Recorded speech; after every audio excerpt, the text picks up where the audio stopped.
তো আজ যে ওষুধটির রিভিউ করবে যে স্ক্রিনে দেখতে পাচ্ছেন, ওষুধটির নাম হচ্ছে এনজিলক 50 mg।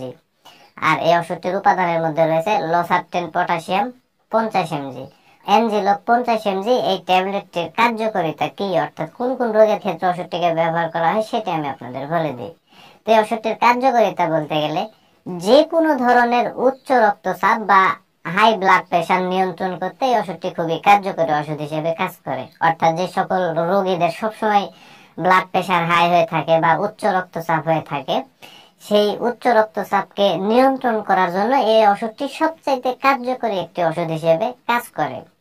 এখন আসুন তাহলে ওষুধটির সেবন বিধি কি সেটি আমি আপনাদের বলে দিই। তো ওষুধটির সেবন বিধি বলতে গেলে বিশেষ করে যারা প্রাপ্তবয়স্ক তাদের ক্ষেত্রে 50 mg একটি করে ট্যাবলেট প্রতিদিন সেবন করতে হবে। তবে রোগীর আসলে ব্লাড প্রেশারের ধরনের উপর নির্ভর করে 25 mg পর্যন্ত কমানো যেতে পারে এবং 100 mg পর্যন্ত বাড়ানো যেতে পারে। অর্থাৎ যাদের উচ্চ রক্তচাপ অনেক বেশি তাদের ক্ষেত্রে 100 mg ট্যাবলেট প্রতিদিন একটি সেবন করতে হবে।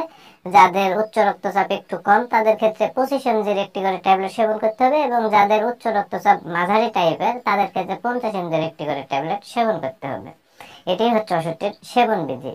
আর ওষুধটির পার্শ্ব প্রতিক্রিয়ার কথা যদি বলতে যাই, তো সাধারণত ওষুধটি মানুষের শরীরে অত্যন্ত সুসহনশীল একটি ওষুধ। তবে কিছু কিছু সময়ে রেসপিরেটরি ইনফেকশন, পাশাপাশি মাথা ঝিমঝিম ভাব এবং পায়ে ব্যথা হতে পারে।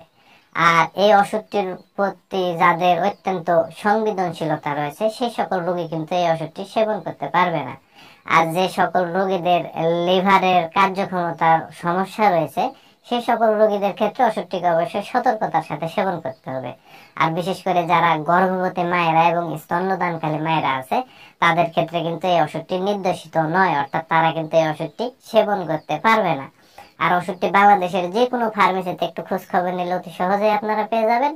তো বন্ধুরা, আপনারা যদি আপনাদের উচ্চ রক্তচাপকে নিয়ন্ত্রণ করতে চান, হাই ব্লাড প্রেশারকে যদি নিয়ন্ত্রণ করতে চান, তাহলে এই ওষুধটি খুবই কার্যকরী ওষুধ হিসেবে কাজ করবে। তো বন্ধুরা, আমার এই ভিডিও দেখে যদি আপনাদের এতটুকু ভালো লেগে থাকে বা যদি এতটুকু উপকার এসে থাকে তাহলে অবশ্যই ভিডিওতে একটি লাইক করে দিবেন, পাশাপাশি আমার এই চ্যানেলটি সাবস্ক্রাইব করে দিবেন। তো এই বলে আজকের ভিডিওটা আমি এখানেই শেষ করছি। খুব শীঘ্রই আবার দেখা হবে পরবর্তী ভিডিওতে। ততক্ষণে আপনারা সবাই ভালো থাকবেন এবং সুস্থ থাকবেন।